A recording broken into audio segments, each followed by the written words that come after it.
Assalamualaikum warahmatullahi wabarakatuh. Kepada Profesor Madya Dr. Ni Azriman Abdul Rahman, iaitu pensyarah bagi subjek pengantar komunikasi. Saya memperkenalkan ahli-ahli gerut saya, Muhammad Ashraf bin Amiruddin, Muhammad Zulkarnain bin Mas Sumarno, dan saya sendiri Muhammad Al-Hadi bin Arif.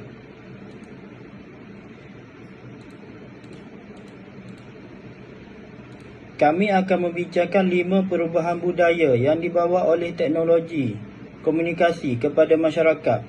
Kami akan terangkan bagaimana perubahan telah memberi kesan sumbangan kepada masyarakat.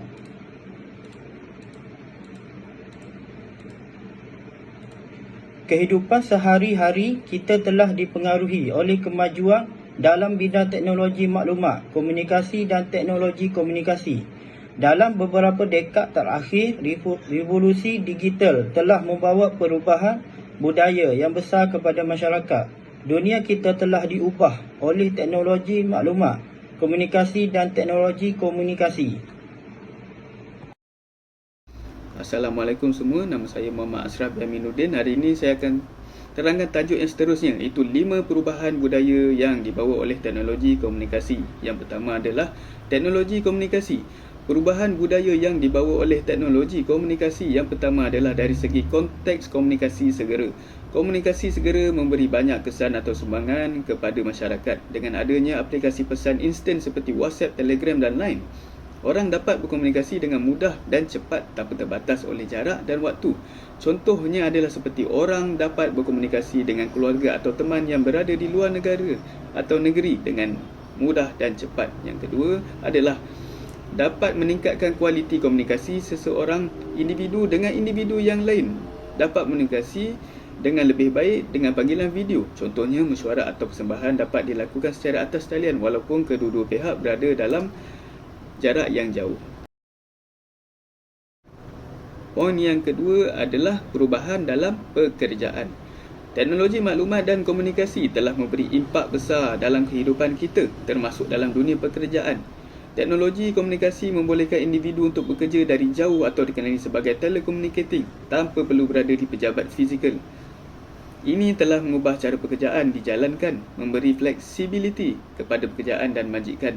Contohnya, seseorang boleh melakukan kerja mereka dari rumah atau tempat pilihan mereka, mengurangkan keperluan untuk berada di tempat kerja sepanjang masa. Dan yang kedua adalah aplikasi kolaborasi dalam talian Google Meet dan Zoom membolehkan pekerja berinteraksi tanpa mengira jarak geografi. Pekerja boleh berbincang, berkongsi idea dan bekerja bersama dengan lebih efisien. Ini telah mencipta budaya kerja yang lebih terbuka terhadap pelbagai pandangan dan idea. Poin yang seterusnya adalah poin yang ketiga, iaitu kemunculan pengaruh influencer. Pengaruh influencer terutamanya di platform media sosial seperti aplikasi TikTok, Instagram dan YouTube telah membentuk cara masyarakat memandang gaya hidup. Influencer sering berkongsi gambar dan video yang memaparkan gaya hidup yang mewah, moden atau sehat. Ini telah mempengaruhi ramai individu untuk mengejar gaya hidup serupa. Contohnya adalah dari segi makanan. Influencer makanan boleh mempopularkan makanan sihat atau makanan tertentu sebagai trend terkini, mempengaruhi pilihan pemakanan masyarakat. Dan yang kedua adalah pengaruh influencer juga telah memainkan peranan dalam membawa kesedaran kepada isu-isu sosial. Mereka menggunakan platform mereka untuk menyuarakan isu-isu seperti alam sekitar, kesetaraan gender dan pelbagai budaya. Ini telah membentuk budaya yang lebih sedar dan peka terhadap isu-isu dalam masyarakat. Seterusnya adalah poin yang keempat, iaitu cabaran budaya dalam dunia digital. Teknologi maklumat dan komunikasi telah membawa banyak kebaikan dalam cara kita berkomunikasi dan menjalani kehidupan. Walau bagaimanapun, ia juga membawa implikasi dalam bentuk pengurangan privasi. Gambar-gambar peribadi atau maklumat percutian sering dikongsikan di media sosial. Maklumat tersebut boleh digunakan oleh pihak ketiga untuk tujuan yang tidak dikehendaki. Dan contoh yang kedua adalah dengan penggunaan laman web, aplikasi dan perkhidmatan dalam talian. Aktiviti dalam talian boleh dikesan dan dijejak oleh syarikat teknologi dan pihak ketiga. Ini membolehkan bahawa kepada pengumpulan data yang besar tentang aktiviti-aktiviti dalam talian.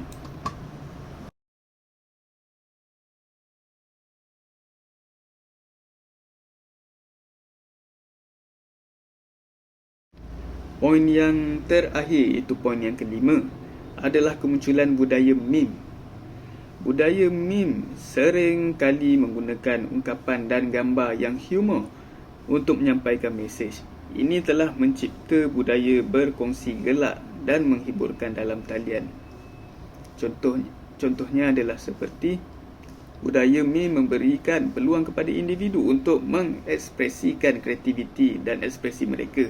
Sesiapa sahaja boleh mencipta meme sendiri dalam berkongsi dengan masyarakat. Ini telah mencipta budaya kreativiti dan ekspresi individu yang luas.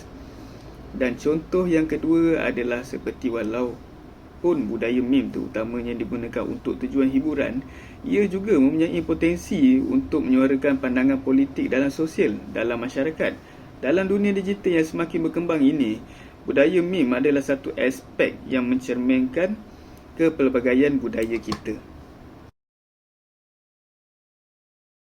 Bismillahirrahmanirrahim. Assalamualaikum dan salam sejahtera. Nama saya Muhammad Zulkarnain bin Masmarno, nomor metrik 297097. Hari ini saya akan menerangkan bagaimana perubahan telah memberi kesan dan sumbangan kepada masyarakat. Perubahan dalam teknologi maklumat dan komunikasi telah mencipta transformasi yang mendalam dalam cara masyarakat kita berinteraksi, bekerja dan menjalani kehidupan sehari-hari mereka. Seperti yang telah dibincangkan dalam bahagian sebelumnya, teknologi maklumat dan komunikasi telah membawa bersama perubahan budaya yang signifikan. Namun, perubahan ini tidak hanya melibatkan perubahan dalam cara berkomunikasi atau hidup sahaja, tetapi juga memberi sumbangan yang besar kepada masyarakat secara keseluruhannya. Seterusnya, kita dapat melihat 3 kesan kepada masyarakat. Kesan dari segi pekerjaan.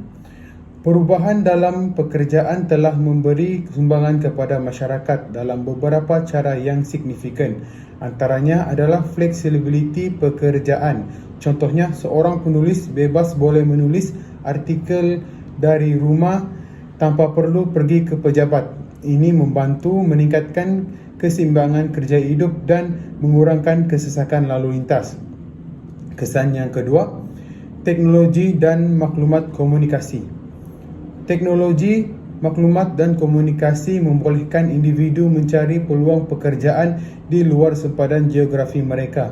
Contohnya, seseorang dari Malaysia boleh bekerja untuk syarikat Amerika melalui internet. Ini membuka peluang pekerjaan yang luas dan meningkatkan pendapatan masyarakat.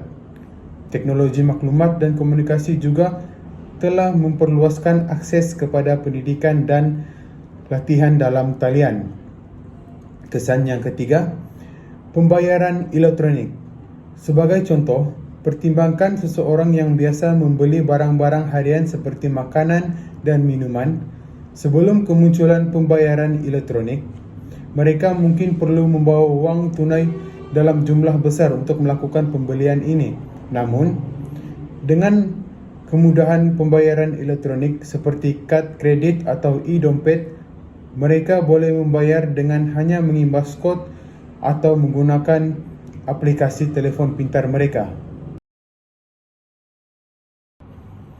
Kesimpulan daripada tajuk ini ialah kita dapat melihat bahawa teknologi maklumat dan komunikasi telah memberikan impak yang signifikan dalam membentuk budaya masyarakat moden.